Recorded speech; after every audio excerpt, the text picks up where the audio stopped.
Hey, Hey, sorry, I'm gonna have to come back in here in a second. I'm having problems. problem. I mean, small problem. All right.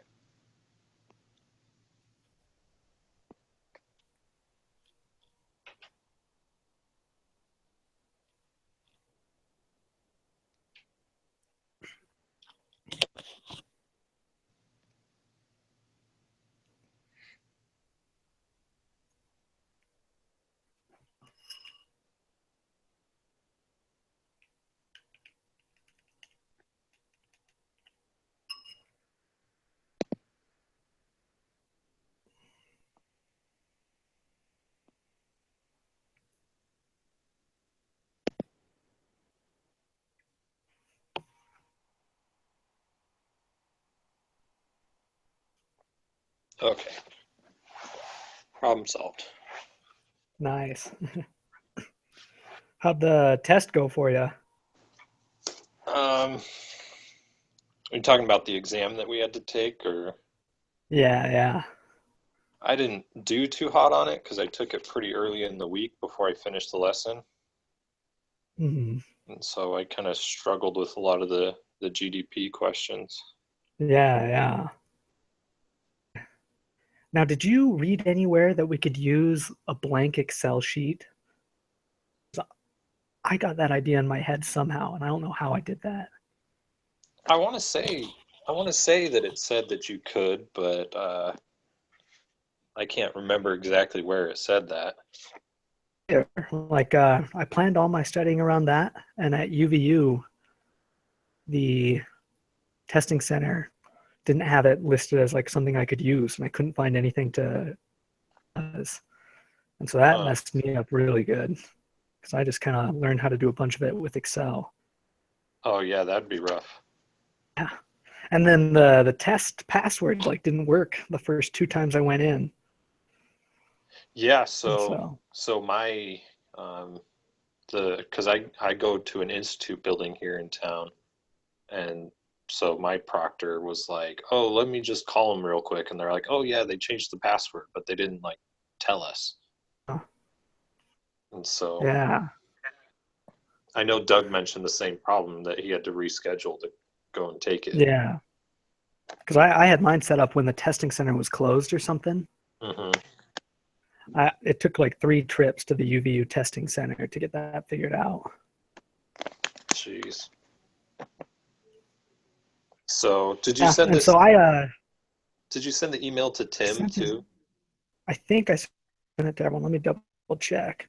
Uh, Okay, really because got Tim's back been. from taking that test. Oh yeah, Tim. So I've got Tim's. Douglas, Jennifer, Braden. Oh, you know what? I don't think he got it. What do you know what Tim's email is? I just know he's using his BYU.edu. Here, I'll just copy it and send it to him in that email Oh, okay. because I logged into that email and saw that he emailed us there. So give me just a second here. Oh yeah, he just sent in a request, didn't he?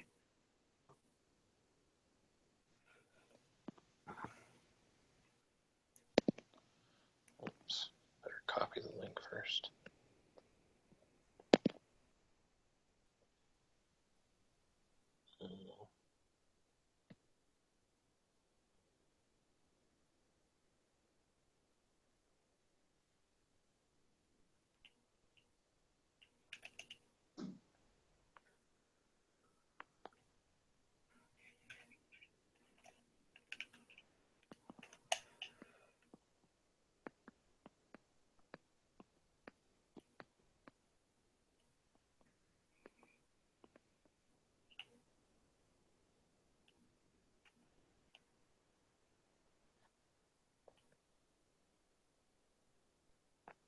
Okay, I shipped that off to him. Hopefully he sees it soon. Yeah.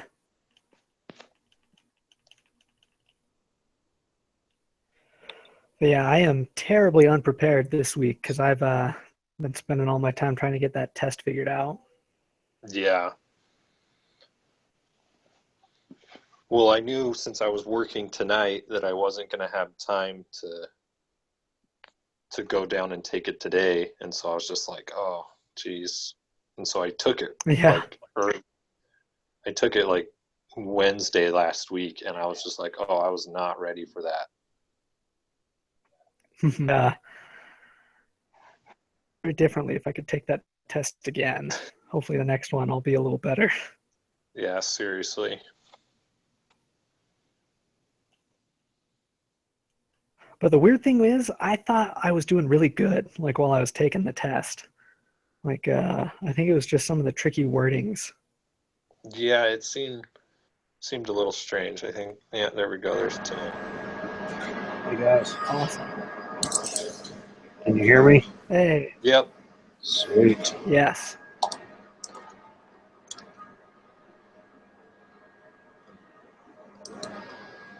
I'll be right back. I'm gonna switch something on my machine here in a second. Okay.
Okay.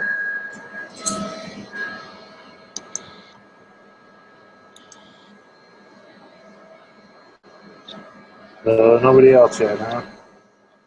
I don't think Not anyone else is yet. coming. Hey, has Yeah. anybody heard from Jennifer Smith at all? No, Didn't she my reply to one of guess those emails? She hasn't responded to anything.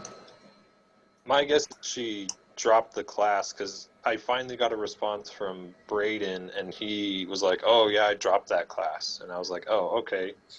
Yeah, I got his response too. But yeah, I haven't heard anything from her. Okay.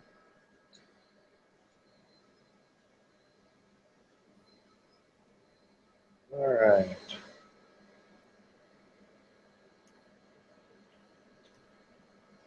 So, number one, which of the following statements is correct? I put A, the CPI can be used to compare dollar figures from different points in time. I put that as well. To me, I'm super underprepared this time. Scenario, but Oh, offer that's my fine. 2 cents as it becomes. I felt like I did pretty well on this one, except for 15 and 18. I left my book at home and was going to delve into those a little bit more. But other than that, I found answers to everything else. Yeah, my big questions were for question 15 and 20. And 20 was more, I was just so tired, I was done dealing with it. Same situation with my homework every night then. Yeah, that one I kind of get. So number 20, I think is simpler than it seems. So okay, number 2. The term inflation is used to describe a situation in which A, the overall level of prices in the economy is increasing. Yep, I put A as well. That sounds right. Number 3, the basket of goods that is used to compute the consumer price index. Which of the following categories of consumer spending is the smallest? I found that it was D, apparel. I put D as well. Changes in the quality of the good. I put D, can lead to either an increase or decrease in the value of the dollar. I put D as well. Okay. If the cost of food and beverages increased by 10%, then other things the same, the CPI is likely to increase by about 1.5%. That's right. What did you put? I put A. 1.5%, right? Yeah, Or, yeah. that's what I Yeah. put as well. Good. For an imaginary economy, the value of the consumer price index was 140 in 2013, and the inflation rate was 5.0% between 2013 and 2014. The consumer price index in 2014 was 147. Answer B. I have B as well. I don't have any of my work in front of me. I just have the letters. So Oh, okay. Okay. Number 7. Which of the following is the correct formula for calculating the consumer price index? B, price of basket goods, services in current year over price of basket goods in year times 100. I put B as well.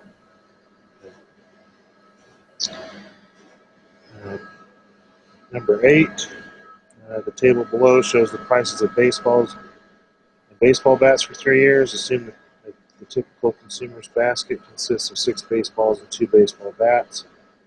The inflation rate was A, 10.03% in 2009 and 17.43% in 2010. Yep, that's what I got. If the price index was 90 in year 1, 100 in year 2, and 95 in year 3, then the economy experienced D, 11.1% inflation between years 1 and 2, 5% deflation between years 2 and 3. Yep, that's what I put as well. I almost put the first answer 10% and then 5%, but Yeah. I realized that we were working with the number 90 instead of 100, and so I redid the math and it was D. Did you have a question, Cameron? Or a comment?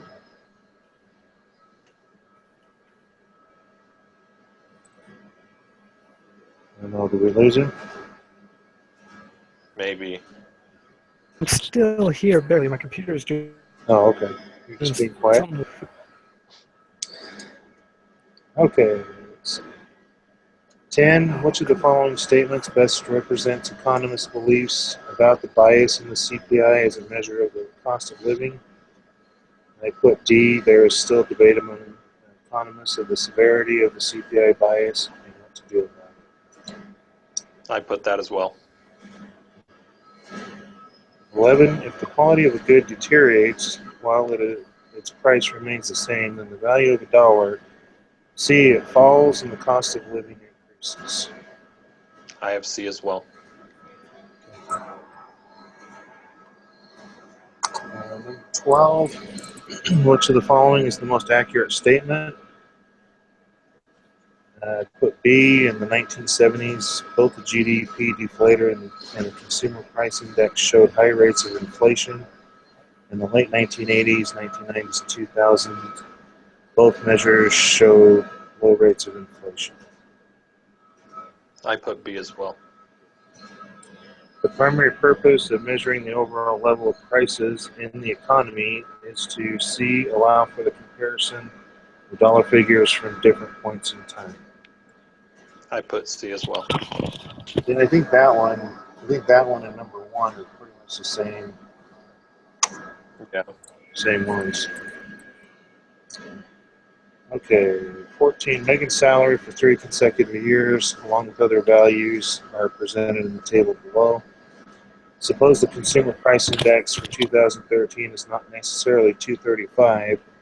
If the nominal interest rate for 2013 is 7.3%, then the consumer price index for 2013 is in fact 240 or C 242.7. I had calculated C as well. Now this is the one that I wanted to get more into. It's probably similar to the one above.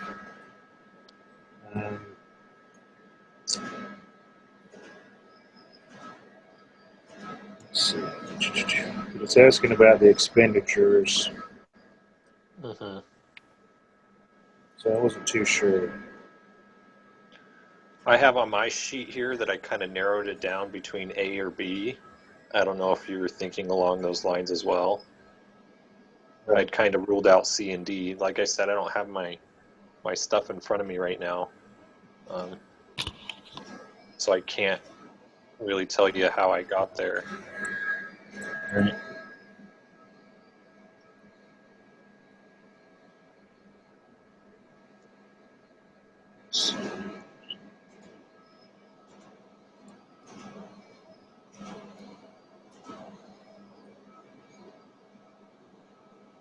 So yeah, I think because it's asking, it wants the $5,000 in expenditures with the 2011 prices.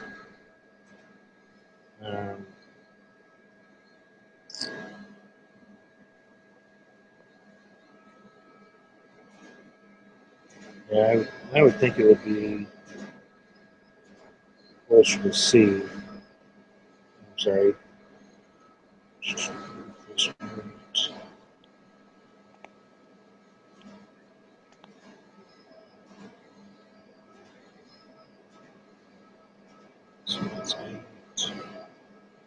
Yeah, I'm sorry, I meant A, the 11.8%. You're thinking A? Yeah. Okay. Don't quote me. I still want to double check that one. Yeah, I'll go over and double check it too when I get the chance here.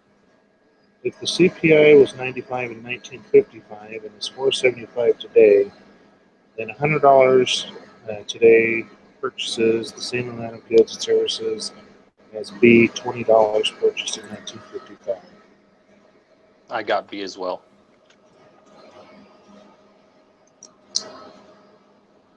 17.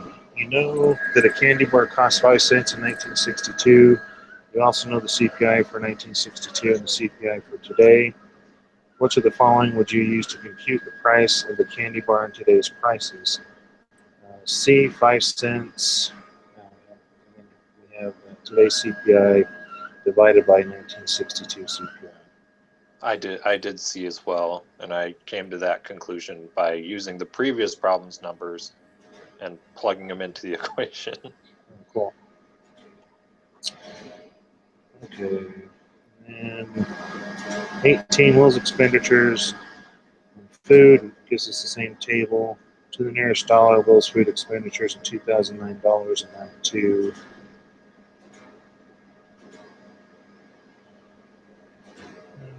let's see. Yeah, this one. What I have it down here as answer C. What is answer C? 55.24. 55.24. So what was the question asking again? To the nearest dollar, Will's 2010 food expenditures in 2009 dollars amount to the dollar, whatever the answer, whatever the answer Okay. is here.